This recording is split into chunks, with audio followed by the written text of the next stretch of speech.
There's our little countdown, my favorite little part. It is your favorite part. She gets so excited about it.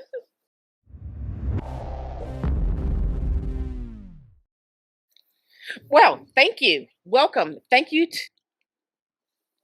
Thank you for coming on the show. We've been conversing off and on since last December, November of 2020, around that time.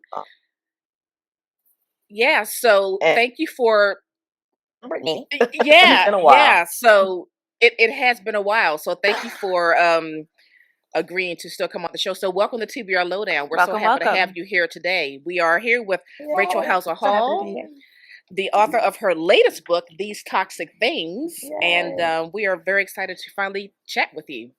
I'm so happy to be here. Yes. Thanks for inviting me. Welcome to our... Thank you. Welcome to the little podcast that could. Do you want to just start off and let us know, like, who is Rachel Howzell Hall? And then we can launch into all kinds of good, juicy questions. Sure. I am, of course, a novelist. That's why I'm here. I have written about 10 novels, all mystery crime. In addition to being a published author and a Los Angeles Times book finalist for And Now She's Gone, and a New York Times bestselling writer for The Good Sister, I am also a day job. I'm a fundraising writer, science writer at a big medical center out here in Los Angeles. Oh, wow. And that's interesting. And most importantly, I am a mother to a 17-year-old vivacious, lovely young woman who I am, university. So, oh, she'll get in. She'll get in somewhere. Yeah. Well, she's actually been accepted. Ooh, so bravo! Excellent. So she's just a matter of whittling down, place for her. So yeah, absolutely. You gotta. That's quite a commitment. So you want to make sure you make the right one. So. Exactly. Yeah, I don't want to ever do that again, basically. Yeah. So you've done that. Yeah. I did that once. I'm not doing it again. Wrap it up. So, your most recent book came out in September, right? Yes. These Toxic Things. You want to give us a brief summary of the story and maybe what inspired it? Because it's got like a little bit almost of a sci-fi bent to it, not just, straight mystery. Yeah. I really love the story. It's the story about Amber, who is a digital archaeologist, a digital scrapbooker, basically. And actually, these devices called memory banks. They're like Alexa devices, but these are used to hold your memories. She does. She works with clients to upload pictures, and she writes stories around their memories of vacations or anniversaries, special things. A scrapbooker, like I said. She's charged with curating a curio shop owner, Nadia Denham, who has a collection of about 12, 13 items that she wants stories on. She's losing her memory. She wants to remember these things when she's completely, when her gone. And so Mickey starts, but before the first full day is even out, Nadia dies. And so Mickey project, but soon comes to learn that there's something special and weird about 12 things that Nadia wanted to remember. At the same time, Mickey is finding out her own family secrets, her way of coming into the world, and how the story that's been told around her existence. She's learning that finally. In this story, it came out of a few. It's the first story I've written that I am not, as in age. I'm a 51-year-old mother. Mickey is 24, and it from in some ways the mom point Corey in the book. Other looking, and she as she's looking at schools and looking at the next part of her life in college away from me, part of me, Oh, Uh-oh. oh, Rachel, come back. Uh-oh. That's that hotel Wi-Fi. I know. Everything takes so long Oh, on my computer okay. now. I need to know. Hello. Oh, is she back My on? daughter's She's like, back. She's yeah, Okay. my daughter's like, use the hotspot, use the hotspot, use your hotspot. I'm using my hotspot. It's like, I'm so smart, and yet she's like, sorry about that. It's all right. Technology. Oh my God. It's here for us. It's these young Until people. it's not. Exactly. I plot and I write books, and yet, and she's all, Just do this, Mom. Right. just do your hotspot. Oh, my bad. Sorry about that. No problem at all.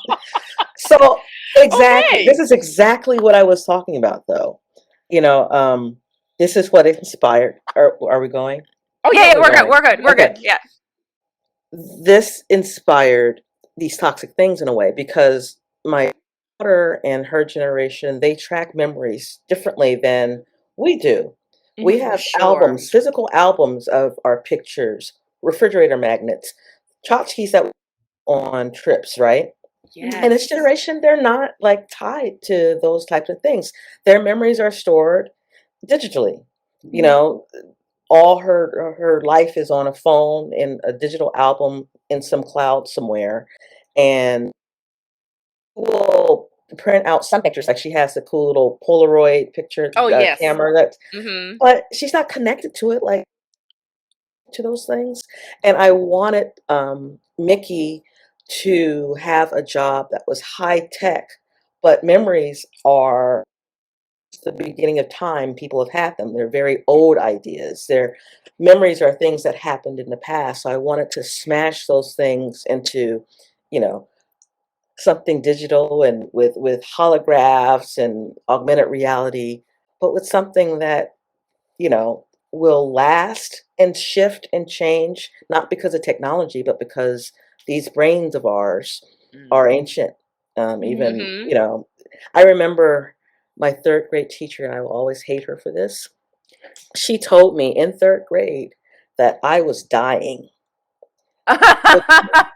Because it's like, well, what do you mean by, it's like, as a third grader, it's like, what do you mean I'm dying? Right. She was saying, well, as soon as you're born, even You're as dying. you age, and that means you're dying. And that's how memories are, in some sense. You recreate them because they happened a long time ago, even if it was 2 days ago. And so, yeah, I wanted all these ideas, including the family secrets thing. I'm at an Mm-hmm. age where you're learning the full story in some ways, because the older people are forgetting what lie they told you back in the day. Oh, yes. Yeah. And you're also kind of inheriting boxes of things. And and over the pandemic last year, when I actively started writing this, it was like February, March 2020. And so we're all inside, we're all doing projects, and getting rid of things that don't have any special meaning, to whatever Marie Kondo, whatever that was. Yes. If you don't love it, get rid of it. If it Right. doesn't bring you joy, get rid of If it it. doesn't bring you joy. So everyone's going through all this stuff, including my family. And, I'm finding papers, and I'm finding tchotchkes, and I'm finding my daughter's like handprints and clay. So I'm remembering a lot of things, and my husband remembers things different from me. And this is what's going on as I'm writing, and as we're watching our daughter grow up and having her most formative years. She was 16 in a pandemic, with so much going on, from the pandemic to racial violence to her own personal friend group. It was a lot. And so as a mom, I'm thinking about this world for her, and the world she's about to go into. And while I'm excited for her and looking for this new young woman, in my life, I'm also fearful in some ways. I mean, I write crime, so I'm constantly, you know, reading stories about young women. I mean, just less than a month ago, Gabby Petito, Yeah. she was young, beautiful daughter, And I'm sure her parents were like, they could probably smell the crazy on Brian Laundrie, but Mm-hmm. what could they really do in some ways? Mhm. Because young women know everything. Yeah. And so those stories are in it, and I can't help but, you know, fear for my own in some ways. And so the story is a reflection of that, and a reflection of, you know, the new relationships parents have with their older children. Um, yeah, so these toxic things is a curio store, jewelry box, trinkets of a story, and I love it so much. I really do. As did we. Yeah, it was Thanks, very Did we? it was a very special story. It felt very different. And when you're talking about this digital world that everybody lives in now, I constantly have this thought about, so myself and my boyfriend, we watch a lot of like archaeological shows, and I'm constantly thinking about what will people in the future find of ours, Yep. and Mhm. how will they even know who we are and what we did, because Yeah. what actually leave on the world, like It's physical phones. impression. We And if you leave phones. I That's have it. Yeah. stacks of But old phones that I can't get into now. So like, yeah, Exactly. what are we yeah. doing with this? But even like your headphones, Yeah. when those are like found in like a thrift store in 10 years, what will people think about the woman who wore those? Right. You know? They'll probably think I was a child. Exactly. Oh, what little 10-year-old. Look. Oh, these are so Exactly. cute. How old fashioned are they? Look how old, Yeah. you know, it's a Yeah. weird thing. And when I was doing promotion for the novel, I put together, in addition to the advanced reading copy, a treasure chest of toxic things. So old earrings, brooches, pictures, letters. And I go around Los Angeles to thrift shops and to flea markets looking for things that people, for some reason, gave away or threw away. And it made me sad because it's like, well, this postcard written to Ethel back in 1954, it meant something to her probably at the time, but Yeah. here it is, and I'm buying it for $1. Mm. You know, it's, in Mhm. a way, it's kind of heartbreaking that even your most special things become trash in some Yeah. ways, you Yeah. know? Yeah. So again, it's all in the story and what was actively at the top of my mind when I thought about it. Yeah. It was Yeah. really, really good. I gotta tell you, the parents, that whole mystery, I don't want to give anything away. People just read the book, but Just read the the book. whole mystery element surrounding her and the parents, and I was like, I am getting a shady vibe from these parents. I mean, I know, my you're brain like, was just they are going because hiding something. Uh-huh. you really had us there. Yeah. I didn't know who was the bad guy. Uh-huh. Yeah. I just could not figure it out, and I was disturbed. Yeah. Yeah. But what You you just know, said, who is the in your life, who is the bad guy? who's the bad guy? Yeah. Like I remember growing up and hearing things about family members, and you know, there are always sides, right? Oh, Mhm. obviously, And as yeah. you grow up, it's like you kind of start squinting, and it's like, well, was that really wrong for them to do? Was that really wrong for them to think that? And you know, everyone's an unreliable narrator. I mean, we're all Yes. unreliable narrators because we're Yeah. coming at things from our experience, our point of Mhm. view. But and when you're writing a story, I love bringing that out because yeah, the heroes think they're heroes, and those people over there are villains, and it's the opposite, you know.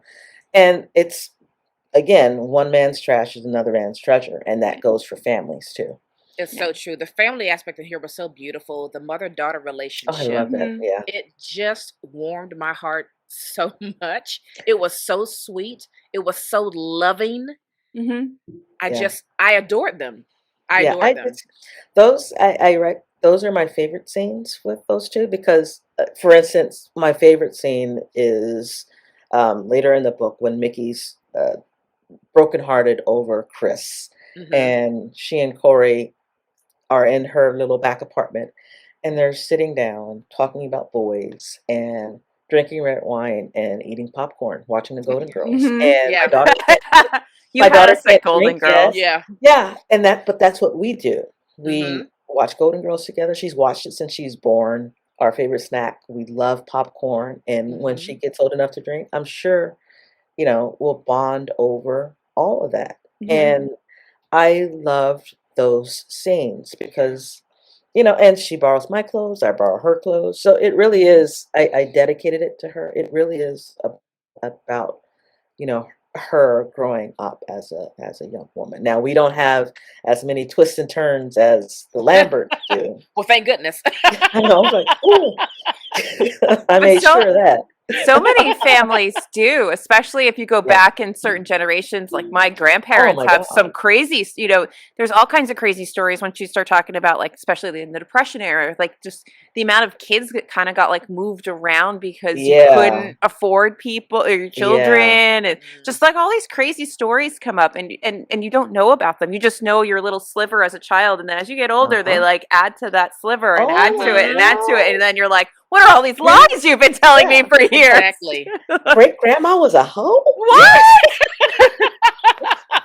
But that's what happens, right? Yeah. It's like everyone's a paragon of virtue except those people over there. Mhm. And it's like, no, why, if these people were so clean, how did those people over there even get involved? Because we were all a mess at one point, Yeah, some just in absolutely. more varied and more extreme than others. But we all have things that are very strange. I mean, that's Right. why stories are the way they are. And unfortunately, that's why, as a crime writer, I'll be writing stories forever. Mhm. Fortunately, we do things to each other that are horrible, that are Yeah. heartbreaking. So, Yeah. yeah. Which is why I texted Naomi before I picked up a piece of furniture from Facebook Marketplace with my exact location. She did. I was like, in case I don't hear from you ever again, start here. Right. Because it's you need to happened before. start somewhere. Oh, yes. Yeah. Yeah. It's happened before. And I always think about in Silence of the Lambs, the movie, the young woman who ends up being in the well. Classic. She got in the well by helping somebody load their truck Mhm. with the couch. And it's like, oh my God. How many times, especially women, were always so freaking helpful. Always so helpful. Yeah. No. Yeah. So. Yeah. I told my dad that this morning, and he was like, well, I guess that's better than nothing, but I still don't like it. I could hear my husband saying that to my daughter. You think you're handling business? You're not handling nothing. Oh, Yeah. I'm not dead. I made it home safe. I have the table. It's great.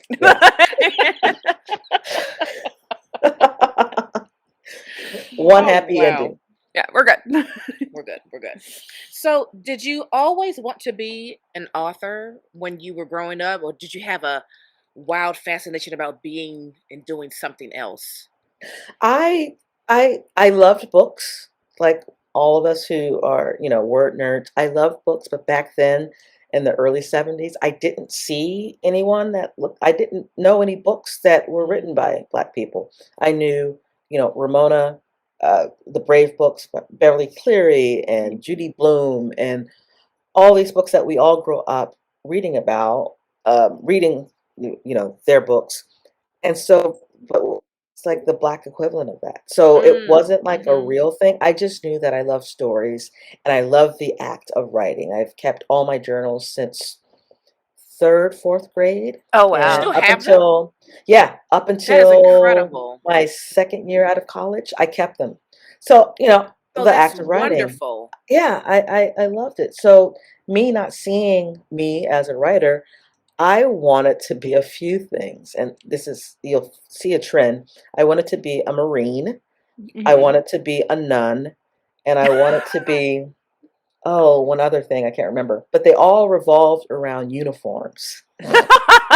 I liked uniforms. There was something about a uniform that made me feel a certain way. Saying that I wasn't That's so Catholic funny. and didn't understand what a nun was, I just liked the habit. My mom wanted to be a nun. For the habit? Or My mom just said she was very enamored by nuns and their dedication, and she thought they were really beautiful, and she wanted to be a nun. yeah, there's something that flowing thing. I saw a nun I have in never wanted a to be a bright nun. yellow habit, and she was pretty fly. It's like, that is a nice habit, a canary yellow habit. Wow. Yeah. So once I moved past the uniform thing, I wanted to go into advertising. I wanted to create slogans. I wanted to make words sing. And I wanted to do that up until college, actually. It's just a very And sexy industry. It's very yes, fast paced, Yes. forward moving. It's glamorous. very much so. Very much so. And so I got over that. And when I was in college, that's when the writing thing started. This is the time, in your teenage years, you're consuming a lot of media. And back then it was 17, Oh, Young yes. Miss, Cosmopolitan, that bedside astrologer thing, even though I was 16, I didn't understand it. We all took the quizzes and we Of just course. Exactly. Of course. Every quiz. Essence, especially when I went off to college, this is in 88. And Essence was like my lifeline in a primarily white environment. I went to UC Santa Cruz, and there were all of like 3 of us there. Not really, it was more than that, but it's basically 3 people. Yeah. And that's when it's like, well, I want to write or publish a magazine that's for young Black women, but I didn't know how to do that, and so I kind of got over that.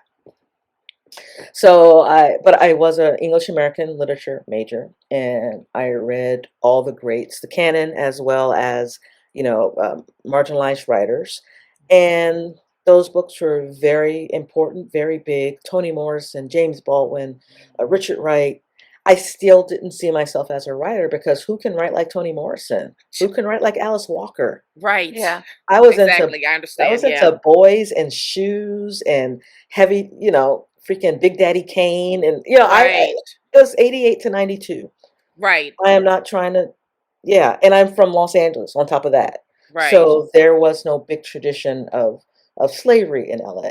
Right. Or, our Great Migration was 40 something, 1941 to the 60s. And I wasn't, I'm 18, 19, 20 years old. So I still didn't see myself as a writer, even though I was now surrounded by a lot of great literature.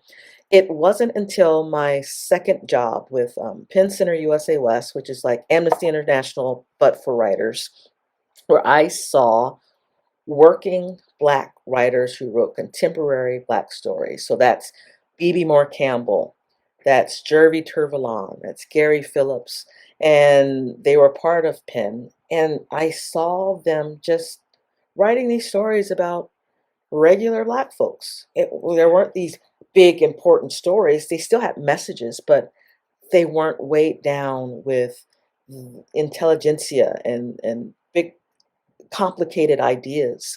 And I wanted that. And I started actually writing my first novel as a worker at Penn Center USA West. And I started my first novel while there, A Quiet Storm, which was published September 11th, 2002. Wow. Yeah, the first anniversary of 9/11. Wow. While I had a great publisher, Simon & Schuster was my publisher, which, everybody dreams of the big publisher. Big publisher, Yeah, trying to market a story about a Black family in Los Angeles dealing with mental illness on the first anniversary of 9/11.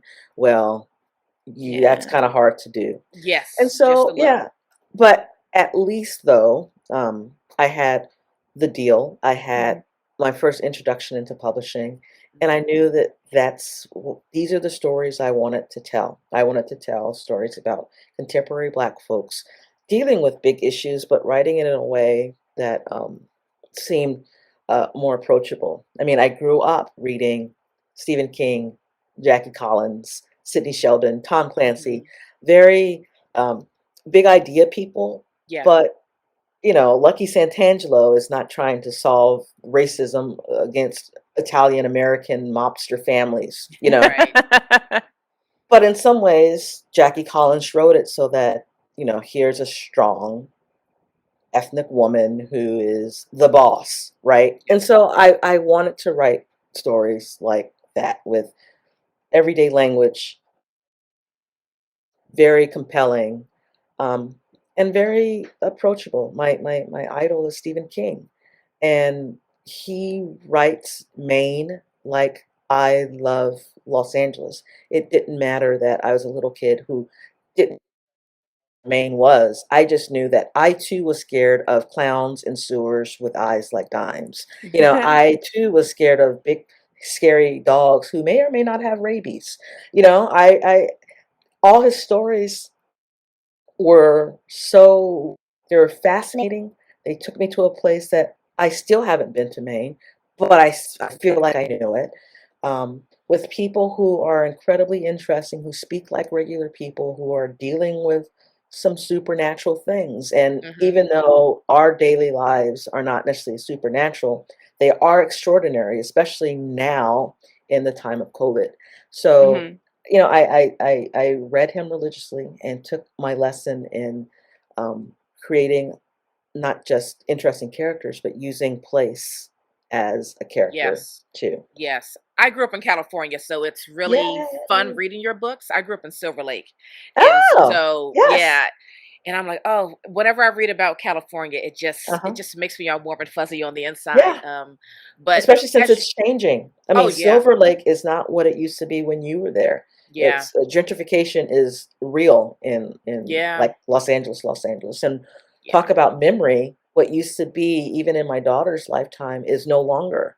And you know, you drive by places and it's like, remember we used to do that there. Mm. And it's like, well, none of us have written this down. There are some websites and bloggers who are capturing those what used to be in Los Angeles. But even then, it's like everything's constantly changing. Restaurants, even just in the pandemic, restaurants that used to be vital hubs are now gone. They're shuttered. And so again, memory and what things mean to us that are no longer there. Yeah. Yeah, yeah. So, I mean, you do see that a lot in these toxic things. That whole strip, you really pulled Yeah. from that change, Yeah. and the influence of gentrification on that town, Yeah. city. No, it's a little it's in Los Angeles, and it's in Black Los Angeles in the Crenshaw area. The When I was growing up, that's where the Broadway department store and the May Company and Woolworths, Newberry's, it was like a vital hub of Black Los Angeles life. And during the '92 uprisings, a lot of it burnt down. And the city, even now, they're like this shop. The shop may not exist for real, but there are stores left over that are still open with ruin all around them. A medical center, Kaiser Medical Center, they have a campus on the other side of this plaza, on the other side of the parking lot. But there are stores that are still, they refuse to sell. Yeah. And it looks crappy, but people still eat at that diner. They still get their hair done over there. They Yeah. still are, you know, keeping it alive when Yeah. no one's putting any money into it. It's So so yeah, sad. it exists. Yeah. It Yeah. does. It's sad. Yeah, it Yeah, we is. have towns around here that are like, so I live in New York. I live along the Hudson Mm, River, a little outside of the city, and you see it along the Hudson. It's like slowly, the further you go up from along the train line, the towns along the train tracks have been getting more and more gentrified. And one of the obviously, the further you are away, the longer it's taken them to do this. So there are towns that I used to go to when I was a kid because we would go like junk shopping and we would mhm, do certain things, and these rundown towns, people like mhm. just happy people live there. Yeah. And now you have people moving out from Brooklyn or wherever, and you see all these, and they'll like, there's one town where it's like you go from each end of the main street, Uh-huh. and as you go closer to the center, it's like just like It they've been slowly slowly, squeezing in from the outside, and you have yeah. a couple businesses now that are left, and there's really, over the last, I've been up here permanently like maybe 10 years Wow. and Yeah. 11 years, and like there's almost nothing left. Yeah. And you've been seeing it like over the last Mhm. decade, just squeeze in. And Yeah. there's great stuff that is in the town too, but then there's all these people that have been displaced. It's This not place. Yeah. it's not, there's more It, to it. yeah, it's a weird thing. As a property owner, we own our house. You know, part of me celebrates, yay, my house is worth more than what it's ever been worth. But it's like, well, I can't even afford my house now. And for Right. those like old people, for instance, where make it better? Who's giving Yeah. them anything? Especially for Black American families, there is really no generational wealth. No. You know, my husband and I, we bought our house our parents loaned us $500 each or something crazy like that. That is not enough to start a legacy of anything. Right. And so we have no one to go to if we need help for things, and so a lot of those families are in that same situation. And while they love, yes, I'd love to paint my house and fix that gate, with what? Yeah. Well, you don't accept magic beans, so how is this getting fixed? If they did, that would be I'd be first to die. Right. Yeah. So memory, especially as we're all getting older, and especially now that we're all reflecting on life with pandemic Very being much so. inside, and nearly 800,000 Americans dying. Everybody remembers people, and Yeah. we're remembering how things used to be, Mhm. back before the end times came. Yeah. So yeah. Yeah. Things were different then. Yes. 2 years ago, you couldn't imagine, shrinking back when someone blew out the candles on a cake. Now you're like, are we Right. gonna eat that? I'm not gonna eat that. Right. Like, this is just for show, right? This is just a show cake. Where's the eat cake? I don't know you. Yeah. Now it's, oh God, no. Somebody sneezes and you recoil because it's like, have you been vaccinated? I think we're all need to saying, check like, that out. there used to be colds. Now Yeah. it's just like it's just Zero to COVID. Yeah. Zero to COVID. Yeah. Yeah. I'm menopausal, so I get a fever, a hot flash, and it's like, I got the COVID, y'all. And it's like, no, you're 51 and you're going through menopause. That's what that is. Yeah. No, but your mind immediately. Yeah. So we all how panicked we all are. Oh, it was incredibly stressful. I mean, I as a nurse, I like literally watched people die. Well, this is going to leave an indelible mark on generations. Like, think about, there are babies that were born that like didn't go outside for almost a year. But and as a writer, part of my job, once in addition to messaging about the pandemic, part of my job was to also message to patients that you still have heart disease. Yes, you still need to come in. While we're dealing with this, there are other things that are happening with you that must be looked after. And that's what crime is. And people we're all looking over here at all the COVID stuff. And meanwhile, men are suffocating their wives with pillows because now they can say, well, she had COVID. And there are a few cases, where crime have been committed in the name of COVID. People are, remember the poor kids who are trapped in the house with angry parents because of COVID, who have lost, and while I may not straight out write a COVID book, I will reference it in books because for me, a lot of crime, a lot of bad things, they're happening. And I am the type of writer, I want my stories to reflect life. It all hurts. It's all triggering. That's why I'm writing it, because I'm triggered by it. And this is since my very beginnings, this is how I deal with trauma. I mean, my diaries have all kinds of things in there because I wasn't much of a talker. I was a writer. And so working it out with words and a pen, that's how I do things. So, yeah. Do you ever want to try a different genre? Is there like something you maybe even just tinker with when you're bored? Like you're slowly writing a fantasy novel, or are you writing and then somebody dies or something? A romance and somebody dies. Yes. Well, if you write a fantasy, you can kill a lot of people. That is true. Which is the argument that most things are arts. Yeah. I mean, the Bible is one big crime novel. Well, that's true. Yeah. Toni Morrison is a crime novel. It's like all these books in many ways are crime novels, because the best drama is when someone's transgressed against the other person, whether it's the ultimate sin, which is murder, or even freaking robbing somebody of all their stuff, or, kidnapping. It's all hurtful and it all changes your life. So everything's a crime. You're so right. And I never thought about it that way, but you are absolutely right. And we're I mean, all I've read. fascinated by murder. Like when we Yes, can't like it just we shouldn't be it. this We fascinated, but we shouldn't are be, But but we we are. we are. are sickeningly fascinated by Yeah. it. Because what kind of person does that to another Yeah. person? Right. And Right? like what makes them not like what makes me not them? Right. Exactly. What about Yeah. me? Because it's always like he was such a nice man. I don't understand. He used to take my dog when we were away on vacation. Right.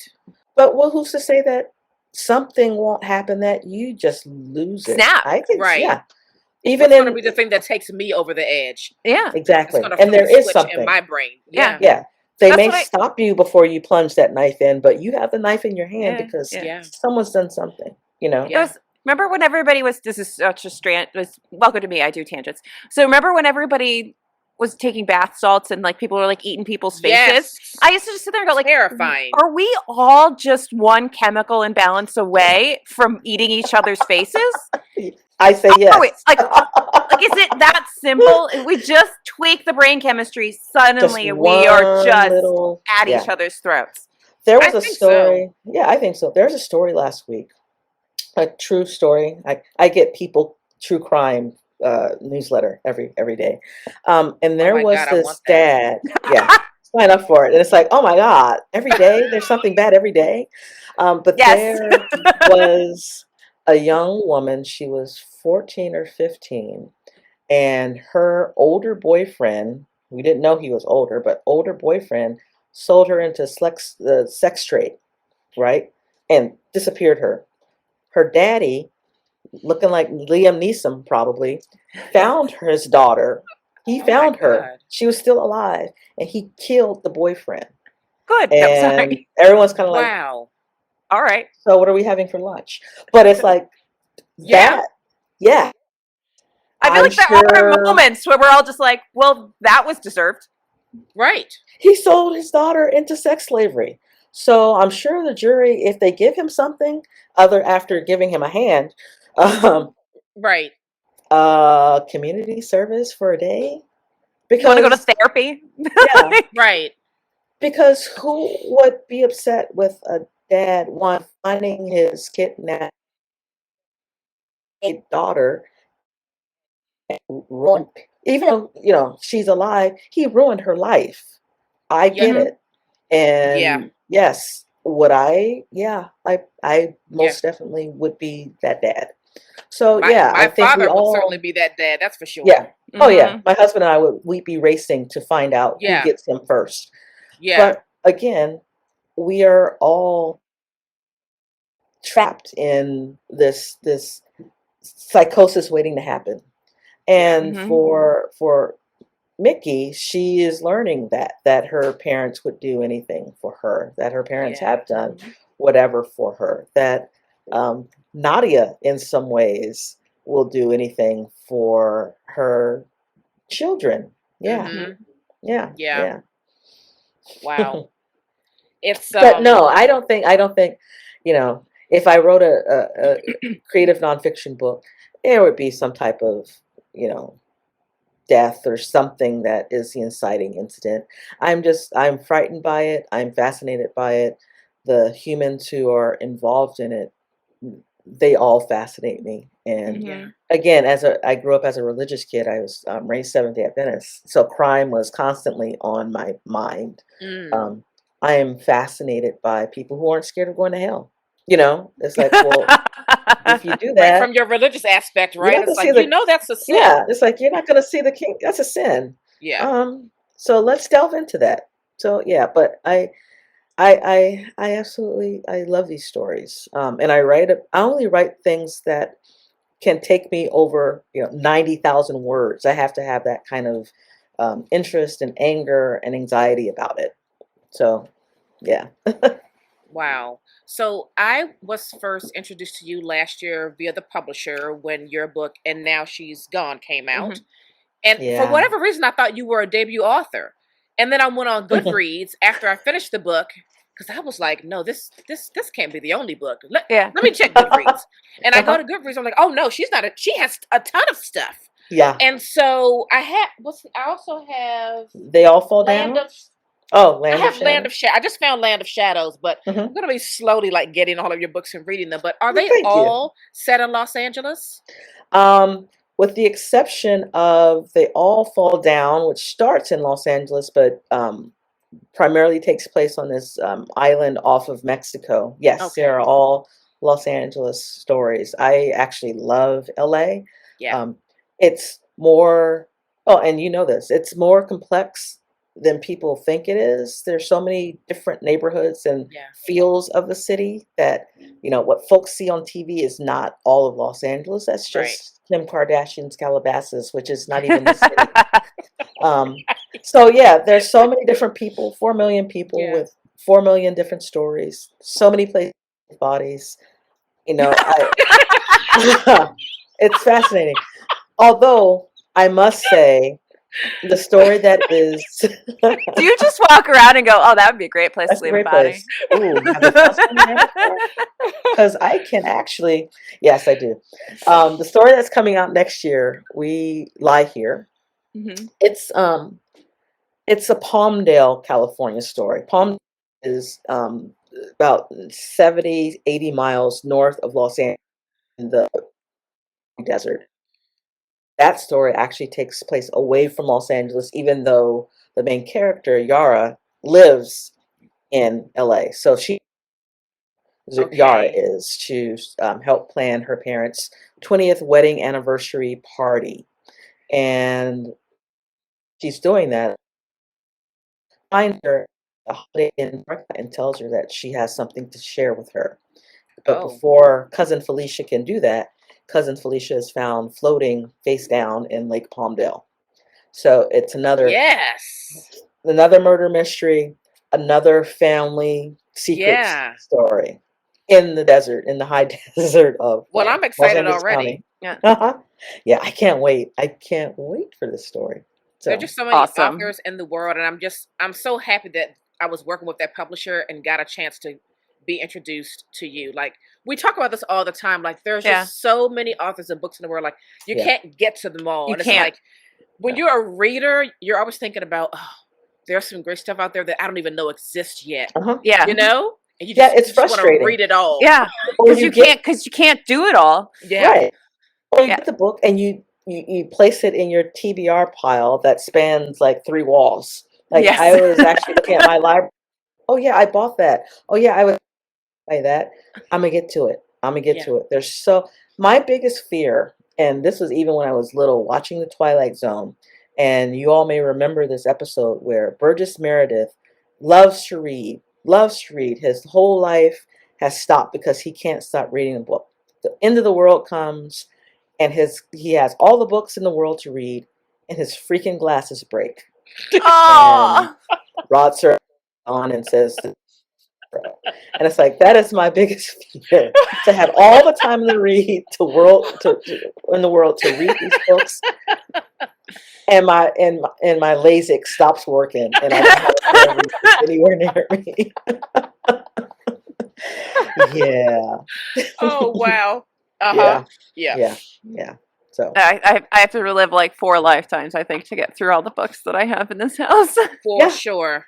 And then more just come especially once you start like working in this space in any way, then they just keep coming. So you don't read my book. someone read my book. Somebody, oh, here, you want this, you want that. Like half the time, like, did I even ask for this? Did I ask for that? I don't know if I asked for it. I can't remember anymore. Yeah. And I'm like, well, okay.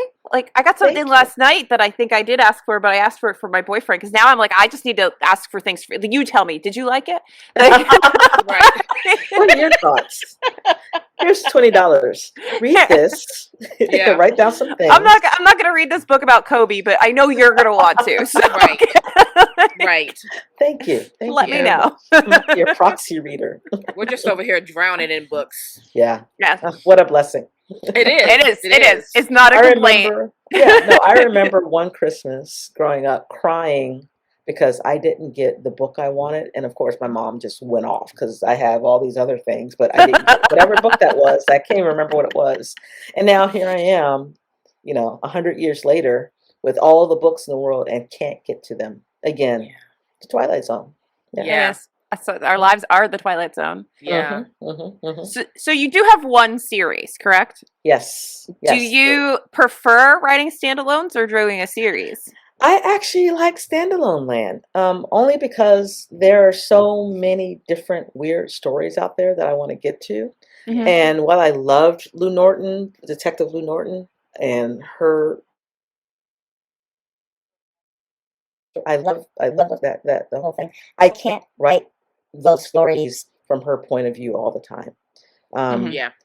They come out different. I mean, I could, but I wouldn't be able to delve deeper into the familial relationships, for instance. And Now She's Gone in particular. Yes, she could have been Grayson Sykes, the detective, but Lou Norton isn't messed up like that. Grayson Sykes has some baggage, and so that story would have gone kind of untold in a way. So I like standalones. I like, when I get my People True Crime newsletter, web clipping stories that, pique my interest. And it's like, well, who is this person behind this story? And I get to kind of start anew in some ways. They all are familiar in terms of, I write stories featuring Black American women. That's probably the link to all of that. Yeah. To all the stories I want to tell. But other than that, their lives are different. The people they know are different. They're all connected through tragedy and grief in some ways, but they're all different stories, and I like that for now. Yeah. Yeah. And Now She's Gone got me thinking, like, how many people aren't the people that I think they are? Again. And why? Like, I want more juicy stories. Like, is my neighbor?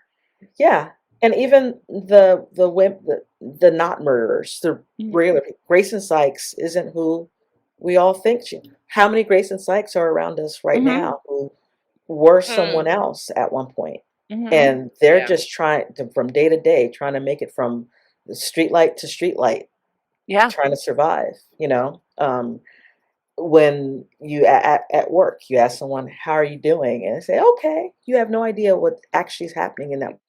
Sure do. Yeah. Right? You don't. So I find that fascinating. We all have our own masks and our own, but inside you're like, I have no money. My kid is a mess. I'm a mess. My bra strap is tied together.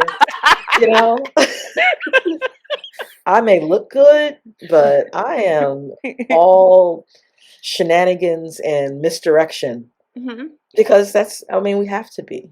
Yeah. Especially over this last year and a half, or almost 2 years now, we've all changed, and we're all in some ways just holding it together with spit and resolve. It definitely has shown a lot of areas of weakness, or maybe where things weren't exactly as you thought they were, or and I will be writing about those things. Yeah. Yeah. So, in the book with the whole digital scrapbooking thing, I started to feel like I think I'd like one. I wish I had one for my grandparents who, passed away a few years ago, and my uncle. It's like that would have been really lovely to have. I mean, yes, we have photo albums, tons and tons of photo albums, but to have a beautiful digital scrapbook would be really, really amazing. Yeah. Again, think about when you go on vacation and you buy that refrigerator magnet, how happy you were. My husband and I, we've had a tradition since we first started dating. Every Christmas, we buy a new ornament that reflects the year. You do that too? I buy an ornament from everywhere I go. Yeah. And so we've been married for 25 years, but together 26 years. And so we have 26 ornaments that all tell different stories. That's beautiful. And so, to have a device that kind of captures all that, and to have a narrative to go along with how I felt when I bought that, Christmas tree ornament in Cancun, for instance, that would be a great thing to have. I mean, and you say, memory bank, play the story about the Christmas tree ornament thing.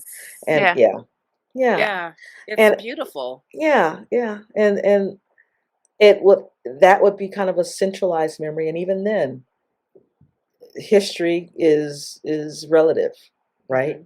because I may look at that Christmas ornament and get the warmest, fuzziest feeling, and my sister will see that ornament and think about, when we went to Jamaica that summer, how she had like mosquito bites all over the place, including one on her eye. So it may not be as fond of resonate memory. differently for everyone else. I find that fascinating. Yeah, that's so true. Yeah, I love taking my ornaments out and just reminiscing about. No, remember when I went here? Oh, that was lovely. It's one of my favorite things. Yeah, me too. I love it. I love it. I love it. Yeah, it's a good time.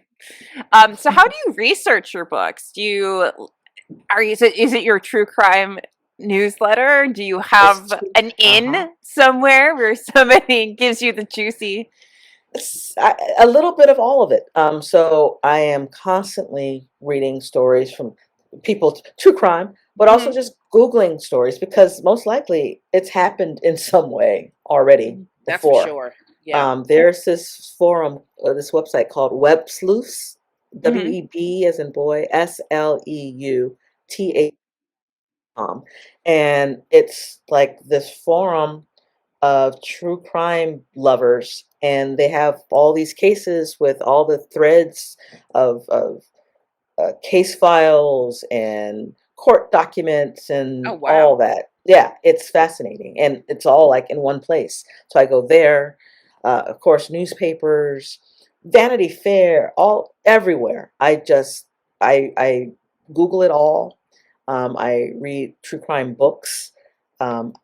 Fortunately, with our genre, a lot of experts are in our genre. So you have cops and first responders and social workers, all the people that deal with horrible things tend to write, and they tend to write crime stories. And so I email and ask questions and now she's gone. One of my dearest writing friends, David Corbett, has his own series, but he, in his prior life, was a private. So I talked with David. I interviewed him about, what it is to be a PI and how many advantages would a woman have as a PI. And he told me, like, for instance, cry on cue, that people get uncomfortable, and that's in the book. People get and they will do anything and stop crying. That includes questions that they may not have answered before, just to make you stop and to make you go. So true. You learn things like that. Yeah, exactly. It's like, oh my gosh, she's crying. Okay. Right. I'll tell you. I don't know if that works on women though, because they'd be like, it doesn't work. Right. Not so much. Men. Yeah. Yes. Men don't know what to do when we cry. That's like their circuits have been overloaded. And they just stand there. Like, a woman will call bullshit. She'd be like, I've done this yesterday. We know exactly. Yeah.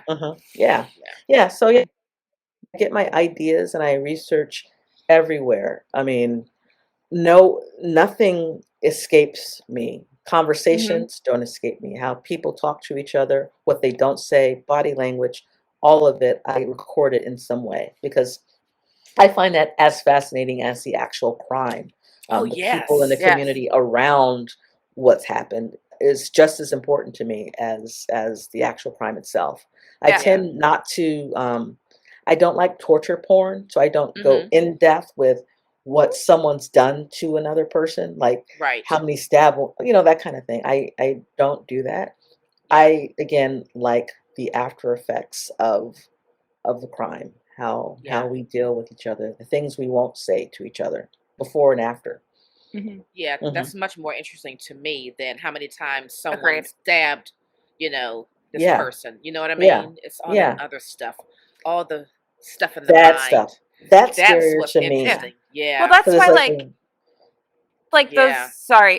when you watch like a movie like Saw, or when you watch like Hitchcock, why Hitchcock can be creepier, because he leaves so much out and makes it's in the shadows and it's in your brain, and your brain just festers on it. But like Saw is just like, and it's not. It's just uncomfortable. I'm like, I'm not scared. I'm just uncomfortable. Like this is It's like oh that's but gross. It doesn't make you think. It doesn't make you think.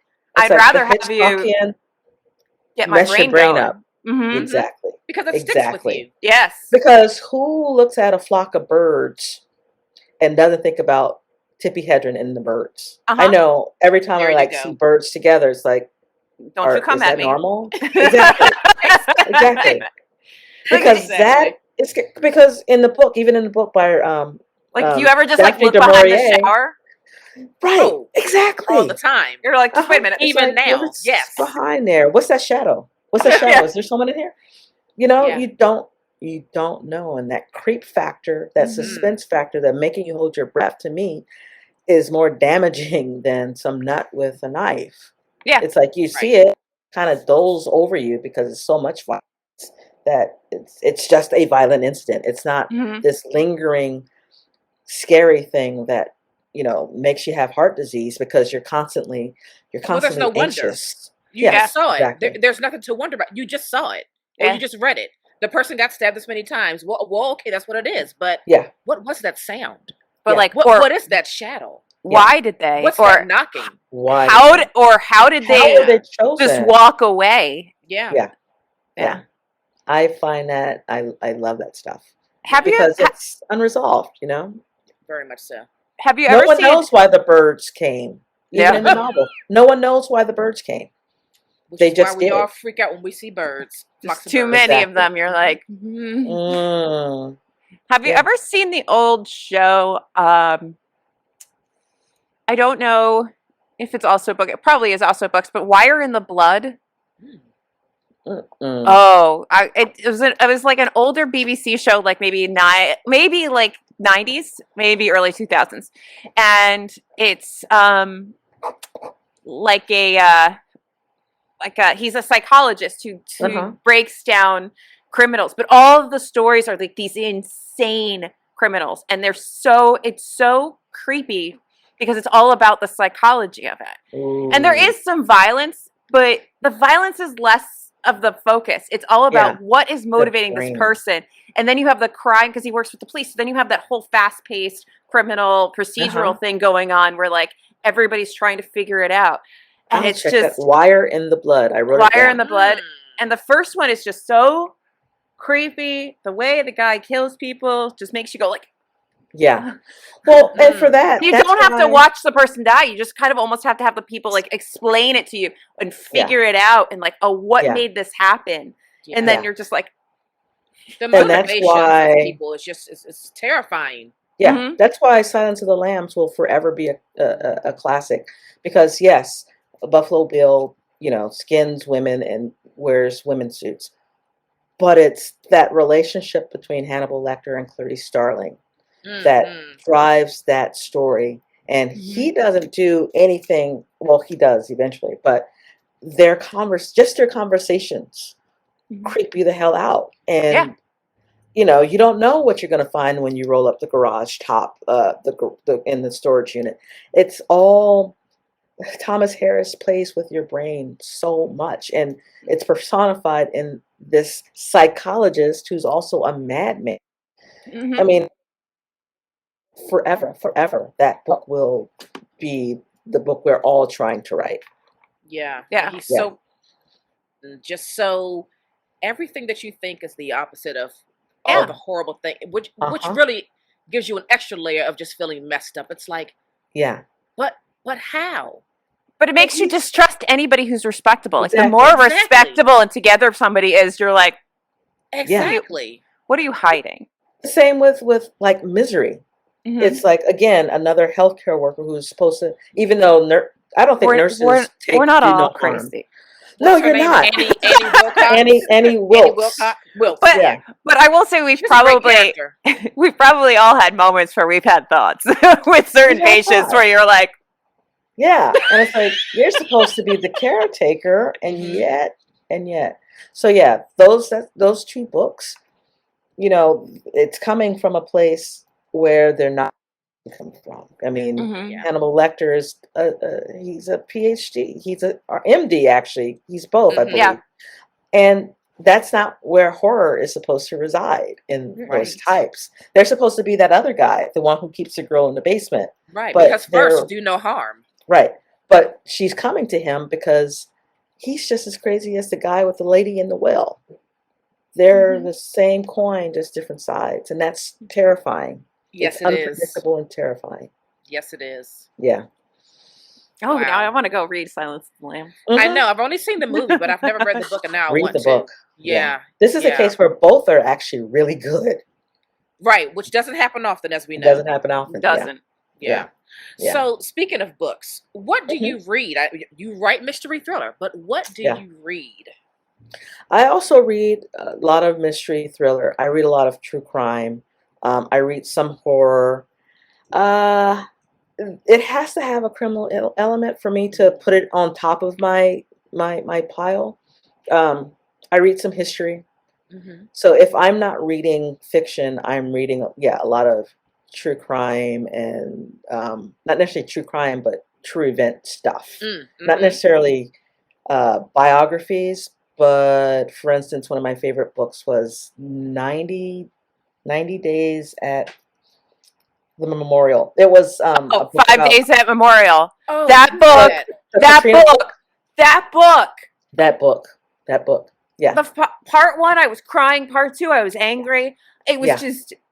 She was Yeah. an emotional wreck. I was she on was a in the roller chat. coaster, just Yeah. crying 5 and Days at Memorial. She Oh my was a God. wreck. screaming. Yeah. And So those types of books, they fascinate me and they scare me. They make me hurt. I Mhm. learn things from the people. So I'll read a lot of those kind of social science, Yeah. those types of books. Yeah. everybody who can stomach 5 Days at Memorial, it's not for everybody, Read but it. if you can stomach it, everybody needs to read it because Yeah. it is crazy how quickly we break down as a society. Mm-hmm. Yeah. Even your most Yeah. and she's still practicing. And she's still practicing. Yeah. Which I don't know how she's doing that. I'm telling Yes, you that as so a nurse, we listeners, would it's be about We would be fired. the days after cancer and the deluge of patients and challenges after the levees broke. That's what this Mhm. book is about. So In like um, one hospital, in one particular hospital, oh my in God, one hospital. yeah. And so I love watching documentaries, and so my reading tends to be like documentary type too. Right. Yeah. Okay. Naomi has to read 5 Days at Memorial. I've Yeah, told her this You a have bunch. Yes, she has. I will be reading that for sure. Yeah. Because I think Naomi could stomach it. There's not everybody. It is not a book for everybody, but Yeah. more people should read it. I think because it's really important. It is, and it's funny because as a reader, you're like, "Oh, I would have," and well, why didn't they? Well, here we are in a pandemic, and you think, after watching Outbreak and Contagion, that we would have acted a certain way as a world, and yet we do No. not, because We guess don't. what? Humans are messed up, and They are messed they're up. unpredictable, and Yeah. they're the worst. I mean, cats are more predictable than humans are because It's we true. know, we study cats and they're kind of linear in some ways. Humans, we're all over the place. We're Yeah. all over the place. Who would have thought We're not good at we'd doing still things be for the inside? greater good. No. We're not. No. We're very selfishly oriented, Mm-hmm. and Yeah. and we're writers are easily taking note. manipulated. We're Uh-huh. easily manipulated by a Easily manipulated. charismatic, Mhm. leader of any kind. Yeah. Of any Non-political. It doesn't matter. Uh-huh. If you can sway people to whatever your agenda is, and Exactly. and a lot of people took advantage of that, especially in these times. Yeah, and you're saying, like you just said, even non-political. I mean, the whole temple thing. That's right. So many of us will say, "Well, I wouldn't have." Well, what do you You don't do know. without You don't thinking? know. You don't You know. don't know. You may find don't know. yourself, buying shoes because everybody's buying Yeezys, and no matter you think they're ugly, you're going to get them anyway because everyone has them. So Right. yeah, we are easily manipulated. We're sheep in so many ways. That's Mhm. something that keeps coming up. So we're currently reading Empire of Pain for November. Oh, I haven't read that one yet. And it's about the Sackler family and the development of OxyContin and how their Uh-huh. involvement in pushing it Yeah. out. And there's so many moments in there where I just think, like, what really is reality? Like, how much are we manipulated by advertising Yeah. and by everything around us? And like, is anyone's thought ever actually their own thought? Or like, has everything been supplanted into us by something external? Right. And then what is real? What is truth? I feel What like is- conscious pilot. What is truth? I mean, Empire of That's good. Pain is eye-opening. Mhm. It is shocking. It does make you very angry because these things are done deliberately. Mm-hmm. Yeah. And they were very deliberate. You are aware of the harm that you are impending on people, and your answer is to just give it a glossy marketing message. Yeah. You know, Yeah. let's make the harm very subtle. Yeah. Yeah. Because they know that if this works, the amount of money that we're going to gain is limitless. People who are victimized by this. I mean, I've had several surgeries, and there was one surgery where afterwards they prescribed Percocet, which is a lovely drug. It is lovely. The first time that I was in bed, I felt nothing, heard about nothing. I watched Netflix, and I didn't. I could whatever. I feel good, and I realized that, and I stopped taking it because this is too much of Nirvana. This can get me in trouble because it is so lovely and so smooth, and you give no cares about anything. You know, I had me who helped me realize that maybe we should wean you off of that and take some Advil. It's incredibly opioids are incredibly useful drugs, but they have to be used appropriately. And that's it. And they have to not use them in some people. It's not a blanket med for everybody. No, it is but not. when you throw in capitalism, it gets really interesting how things go. And it got me thinking, and sorry, this is total tangent, but it got me thinking about, so there's this new resurgence of psychedelics in like therapy and psychotherapy. And I just ordered, and hopefully it's coming soon, this Michael Palin book. He's talking about it. But then what's going to happen with that? Like, have we learned enough of a lesson from earlier on using LSD and MDMA and ketamine and all these things in a medical practice? Have we learned anything? Is it or is it ever going to take flight? Like, I'm so curious about this thing that's sort of brewing right now. You should be, hospital, because regular people are taking psychedelics now. Like, this is a trend right now. I have seen quite a few people on social media talking about how helpful it's been taking like low dose psychedelics. So this is becoming a trending thing. Yeah. So and it might be, but there's a threshold where we go from this is helpful to now we have addicts, now we have troubles, now we have other things. Yeah. We're doing, there's some researchers at my place that are doing some research on that again. And it's like, well, this will be interesting what they come up with. Because everything can be helpful until it's not. Well, all drugs are poison. That's was helpful until it was not. And heroin. They actually still use cocaine for some things. I learned this. They use cocaine in some ENT stuff because it's like still a good numbing agent or something. Yeah. But like, and I was shocked. Like one day when I worked for an ENT, I got like a thing in the mail from a drug rep or whatever. I was just going through stuff in the office, and I was like, "Are you seriously advertising cocaine solutions?" Okay, did I go back? Medical name, but I know. I was like, did I go back to 1880? Like, did something happen? Incredible. Yeah. It's incredible. No, it is incredible. Yeah. And of course, crime writers will be writing all about that. Yes. And we'll be reading all about it. Yes, we will. Yep. Because I'm like, how depressed do you need to be for you to be administered ketamine? Like, how? I know. I don't know. We will see, right? Like, is it going to be a low threshold of depression? And they're just got a bunch of people laying around. What is low? Yeah. My low is different from your low. My depression is different from yours. But let's give it to everybody at 12.5 milligrams and see what happens. So no, I'm gonna because we're gonna start Dope Sick tomorrow on Hulu, and so I wanted to read Empire of Pain and like in preparation to watch that. Oh, get to it. Get to it. It is so good. And the personalities of these people in this family. They're awful. I think you're really going to dig into that. Just the way they, especially that Arthur Sacker, just the way their minds work. Oh, it's quite a ride. They're all sociopaths and narcissists. Download it actually, one's definitely a narcissist. Do it. Yeah, I'm going to do that. I'm going to do that. Okay. You need to. You sold me. You sold me. Wasn't the point of this interview, but you want to ask her your final 2 questions before we my get to favorite our questions. end of show questions? You have a my favorite questions to ask writers is, what would you, if you could write a letter to your 17-year-old self or your younger self, what would it say? It would say, look up and look around more.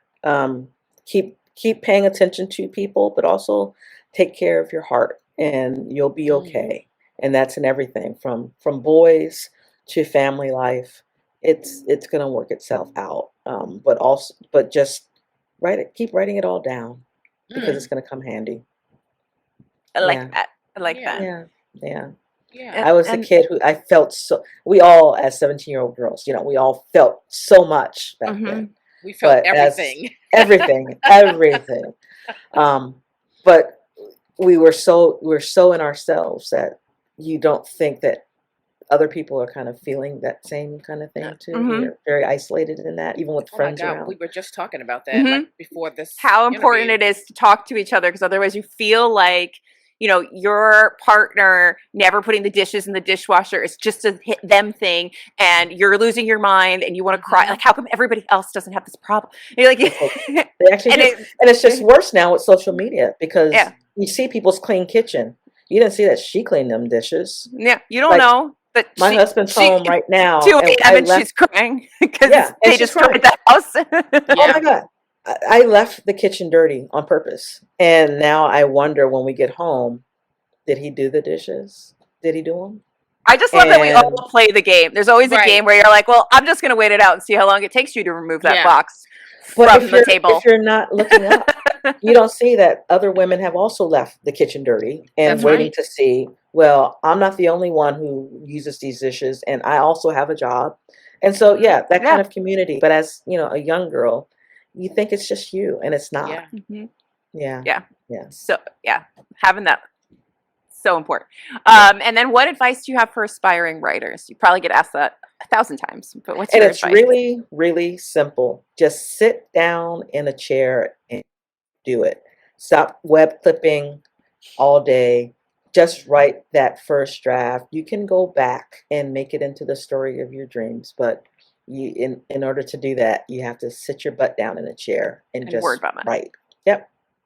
Do you think a lot of aspiring writers suffer from analysis paralysis? Yes. They think it has to come perfectly out of you, and it does not. It takes me 7-8 drafts to get there. Make bad art. Make bad art so that you can get to the good art.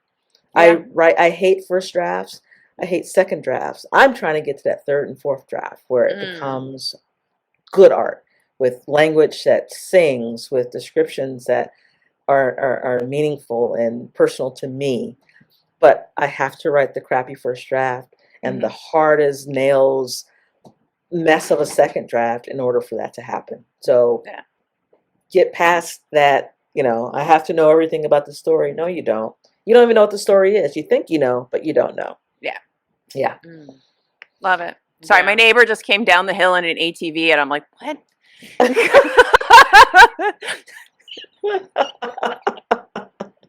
It is Sunday. Oh man. It is Sunday. I live in the woods. Yeah. Yeah. All right. Are we ready for our last 3 questions? All right. Hit it. So these are our last 3 questions. All book recs. Okay. What are 2 old books you love? Oh, and old is a relative term, because one is just maybe 2 years old. Blacktop Wasteland by S.A. Cosby. Yes. I've never read S.A. Cosby, and I need to. That was a great book. He loves Virginia like I love L.A., first of all, which is what I love. I have been, but D.C. was just right across the street, so I haven't been I live to in Virginia. Oh, so I'm looking at Virginia like people look at, L.A. and land. They're your Virginia is different from what I see on TV. And Sean takes me to Virginia and the red dirt and the people there. And so I love that story for that. And the book that I will read forever and ever, over and over again. I probably read it 5 times now. Into Thin Air by John Krakauer. He I wrote have not the read book that yet. about the Everest tragedy back in 1996 or so, when about what 8 or 8 8 climbers on Mount Everest died during that fateful May climb, and he was one of the climbers that went. He was a journalist, and he was reporting from Everest, and it's a fascinating story because he lives, but you also know that people died on Everest, and it didn't have to happen. And well, Into Thin Air, into the wild, Banner Under the Sun. He writes these Banner Under the Sun's about the fundamentalist Mormons. I'm in. It is fascinating. But he fiction stories they're fiction, like they're novels, and it's like, no, this is actually Into Thin Air, especially because I'm fascinated why people in the first place, because it's dense. I was in debt about a month. I couldn't breathe. Like I'm talking now. It's like, okay, I can't. It's the air is so thin, and that was just deeper. I get it in a way of why you want to climb Everest, but one, it costs like $50,000 to do so. It's expensive. You may die, like for real. And so that book captures all that kind of your gaping in horror and fascination of why people do the things they do. Again. Wow. Yeah. Okay, I want to read all of those. Yes. Okay. What are 2 debut novels that came out this year that you read and loved? Call Her Night, Yasmin Ngozi, A-N-G, is a Ghanaian American writer who has imagineered this Ghanaian assassin. What's the person who assassinates? Assassinator? No. Yeah. Oh, okay. Yeah, that's the word, right? So yeah, her book just came out not November 1st or October 1st. So it's recent. So they call her Night, or Call Her Night, Knight. And then my second is All Her Little Secrets by Wanda Morris. She's also an African American woman. Okay. It's basically like a Black woman's The Firm by John Grisham. And it's an Atlanta. I just read The Firm. And for so the first time. It's a great book. It is. And it's a story of a Black female attorney whose co-worker and lover is found dead. And and it's a firm type story, but also a family secrets type story. Oh, that sounds wonderful. Okay. We get all excited. Just, be buying more books to add to those shelves back there. All right. Books. Yeah. Okay. And what are 2 books you want to recommend people to read? Okay. So I want people to read The House on Needless Street. We've been talking about this. We want to read it. Catriona Ward. Oh my gosh. I want to write a crime version of that horror story. It is one of the best books I've read. My husband, who doesn't read as much as I do, I had him read it, and he's like, "Oh my God!" I'm like, "Yeah." Did you? Oh wow! You read The House on Needless, N as in Nancy, E-E-D as in dog, L-E-S-S Street. So that's one. And then I want people to read anything by Jess Lowry, Lourey, including Jess Lowry. Unspeakable Things, Bloodline. Oh, I've seen. Okay, the titles are resonating. Okay. Yeah, and Litany. She writes these kind of crime stories that are based on true crime stories in Minnesota. She's a Minnesota writer. Right. And Minnesota. And the book that just came out last month is a true crime. It's a story about You remember the satanic panic back in the day when we were Yes, I accusing do. everybody of being Satanists, and the McMartin preschool trial, all that stuff.